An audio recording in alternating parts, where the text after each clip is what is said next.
Saí na rua agora com muito medo de chegar alguém me contando piadas preconceituosas. Felizmente só roubaram meu celular e me espancaram, mas poderia ter sido bem pior. Com essa irônica frase de um dos maiores pensadores contemporâneos brasileiros, Joaquim Teixeira, para representar o atual cenário no nosso país, eu começo esse vídeo, cujo conteúdo tem tudo a ver com essa situação, a começar justamente por uma piada, considerada hoje como um dos mais graves crimes que podem ser cometidos, se não fosse por um detalhe. Uma piada contada por Lula. Então, tudo isso, eu tenho a melhor ministra que eu poderia ter, que é a Marina, que cuida disso, sabe? Não tem nem tempo para comer de tão magrinha que ela está. Pois é, essa piadinha foi feita por Lula em uma coletiva de imprensa no último sábado, durante a sua viagem à França. Na semana anterior, o comediante brasileiro Léo Lins foi condenado a 8 anos de prisão por conta de piadas feitas no palco, em um show de humor, o ambiente apropriado para isso. Lula, no entanto, além de não ser humorista e sim um chefe de Estado, fez essa piada como chefe de Estado em uma coletiva de imprensa. Mas como se trata de Lula, a justiça brasileira não vê problema nenhum. Como se trata de Lula, não aparece nenhuma juíza militante para testar os limites do autoritarismo. Mas não é só isso. Há alguns dias, quando Marina Silva compareceu a uma audiência no Senado, a militância toda se mobilizou para dizer que a ministra foi vítima de ataques misóginos. Os ataques partiram de um senador que disse que a respeitava como mulher, mas não como ministra, ou seja, uma crítica profissional, e também pelo presidente da sessão, que, diante da gritaria da ministra, pediu para que ela se colocasse no seu lugar de ministra.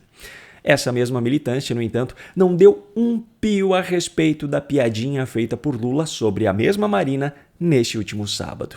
Mas se fosse esse o grande problema que eu tivesse para mostrar nesse vídeo, ainda estaríamos no lucro, afinal, já estamos acostumados com esse tipo de hipocrisia vinda deles. Mas não, as questões que eu preciso abordar aqui são muito maiores do que essa e dizem respeito ao nosso bolso, à nossa segurança e à nossa liberdade. Nessa mesma coletiva de imprensa, por exemplo, Lula já se antecipou a possíveis questionamentos e deu suas desculpas para justificar os gastos exorbitantes de dinheiro público nas hospedagens luxuosas e todas as regalias para ele e sua extensa comitiva. Veja só o argumento. Nessa viagem aqui, de vez em quando as pessoas perguntam quanto que a gente está gastando para fazer essa viagem. Eu não sei quanto que eu estou gastando porque eu não cuido disso, mas eu sei quanto que eu estou levando de volta para o Brasil. E nós estamos levando de volta para o Brasil o compromisso dos 15 maiores investidores franceses que já têm empresa no Brasil, de nos próximos 5 anos, investimento de 100 bilhões de dólares. Eu até argumentaria aqui que promessas não são ações concretas, ou então que, já que os investidores já possuem empresas no Brasil, a reunião poderia acontecer no Brasil, ou ainda que poderia ter sido feita por videoconferência. Mas nada disso será necessário, porque exatamente 4 minutos depois, o próprio Lula destruiu sua própria narrativa ao admitir que esses investimentos não são mérito dele, pois foram os empresários em questão que tomaram a iniciativa de fazer essa reunião para fazer esse anúncio. Então eu fiquei muito feliz porque 15 empresários franceses pediram uma reunião comigo, eu os atendi antes da plenária com os empresários e eles anunciaram um investimento de 100 bilhões de dólares no Brasil nos próximos 5 anos. Isso é muito relevante. Ou seja, o resultado que Lula disse ter alcançado com essa viagem, na verdade, aconteceria de qualquer forma, mesmo que ele não fosse para lá. Portanto, continuam sendo completamente desnecessários os gastos exorbitantes da comitiva brasileira nessa viagem, como a hospedagem em um hotel em Paris cujas diárias chegam a mais de R$60 mil. Agora, esse ainda não foi o ponto mais grave, na minha opinião, dessa coletiva de imprensa. Para mim, o ponto mais grave ainda foi quando Lula deixou escapar, com mais de 1 ano de antecedência, o resultado das eleições de 2026. Mas antes de falar sobre isso, eu quero trazer o que aconteceu hoje, segunda-feira, para não perder o fio da meada da discussão sobre o resultado dessa viagem de Lula à França. Por que eu digo isso? Porque nessa segunda-feira Lula visitou a sede da Interpol em Lyon, também na França. E essa visita trouxe resultados. Trouxe alguns novos acordos firmados entre Brasil e essa organização.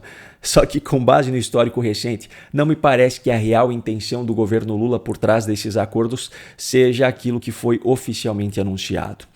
Dentre as declarações de intenções assinadas em conjunto estão, por exemplo, reforço da cooperação internacional para enfrentamento do crime organizado e desarticulação de organizações criminosas transnacionais e suas redes de apoio. A grande questão é o que o governo Lula considera como grupos criminosos para sabermos o que será combatido. Bom, facções como o Comando Vermelho e o PCC, por exemplo, o governo se recusou a classificar como grupos terroristas quando isso foi sugerido pelo governo dos Estados Unidos. A desculpa na ocasião foi a de que a legislação brasileira não permite esse enquadramento, o que é verdade. Mas quando começou a avançar no Congresso Nacional um projeto para alterar a legislação e permitir esse enquadramento, o governo Lula adotou um posicionamento contrário à alteração.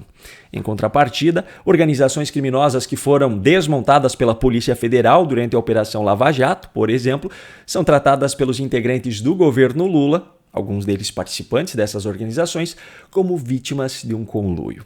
Mas não apenas isso, os integrantes dessas organizações foram sendo beneficiados um a um por decisões vindas justamente de ministros indicados por petistas para a Suprema Corte.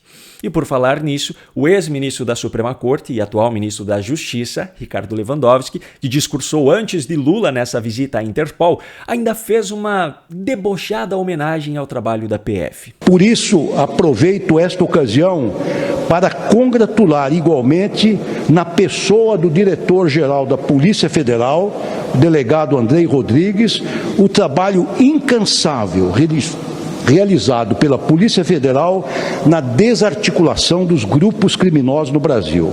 Definitivamente não faz sentido homenagear o atual diretor-geral da corporação, Andrei Rodrigues, e o trabalho da corporação no combate ao crime organizado na mesma frase, já que Andrei Rodrigues só está no cargo hoje porque foi indicado por Lula. E Lula só é presidente hoje porque o Supremo Tribunal Federal desmontou todo o trabalho feito pela própria Polícia Federal durante a Operação Lava Jato.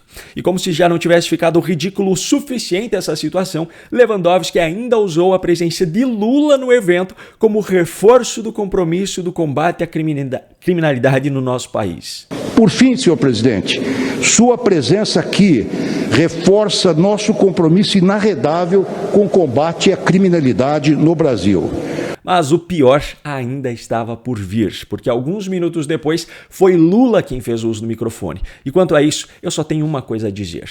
Me desculpe, mas você pode ter graduação, mestrado, doutorado e mesmo assim você não falará com tanta propriedade sobre um assunto quanto Lula falando sobre isso aqui. O crime organizado, você não enfrenta uma simples quadrilha.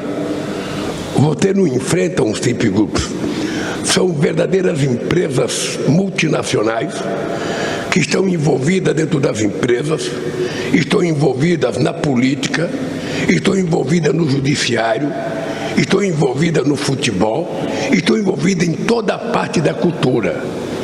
É como se fosse um povo de muitos tentáculos tentando tomar conta de tudo que é errado no mundo. Pois é, a descrição foi tão fiel à realidade que dispensa qualquer comentário. Agora, como eu falei anteriormente, nenhuma das declarações que eu mostrei até aqui superam o anúncio feito por Lula ainda no sábado, naquela coletiva de imprensa sobre a qual eu falava antes. Veja só, já ao final da entrevista, Lula foi questionado por um jornalista da Folha de São Paulo sobre qual seria, na visão dele, a melhor opção de candidatura para Fernando Haddad no próximo ano, se seria para senador ou para governador de São Paulo. A pergunta foi feita por conta de uma fala recente de Lula em que ele afirmou que a esquerda precisa formar maioria no Senado, senão o Supremo Tribunal Federal seria esculhambado. A resposta de Lula inicialmente foi completamente evasiva. Você acha que eu seria louco de responder isso agora, aqui em Paris? Veja, eu fui oposição há muito tempo. Então, a oposição, ela nunca deixa de fazer campanha. Eu, quando perdi uma eleição, e perdi muitas, eu viajava o Brasil inteiro a partir de janeiro do ano seguinte para fazer a próxima campanha. A oposição está fazendo isso, é um direito dela. É um direito dela. Agora, a construção de candidaturas é muito cedo, pelo menos do meu lado. Eu tenho um compromisso com o povo brasileiro.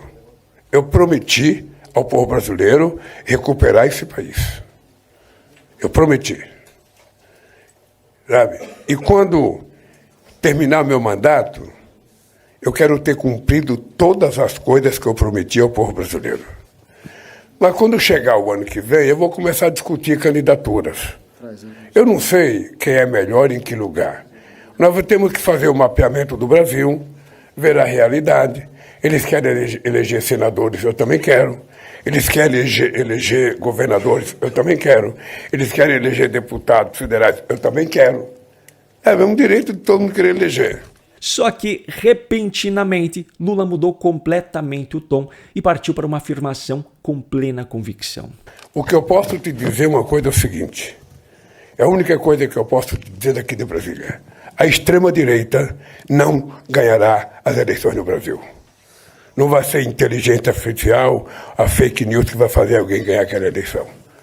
Tá? Estou te dizendo, olhando bem nos seus olhos. A extrema-direita não votará a governar esse país, sobretudo com um discurso negacionista, mentiroso, muitas vezes até canalha. Sem respeitar pessoas, sem respeitar movimentos sociais, sem respeitar mulheres, sem respeitar negros, sem respeitar indígenas, não vai ganhar as eleições.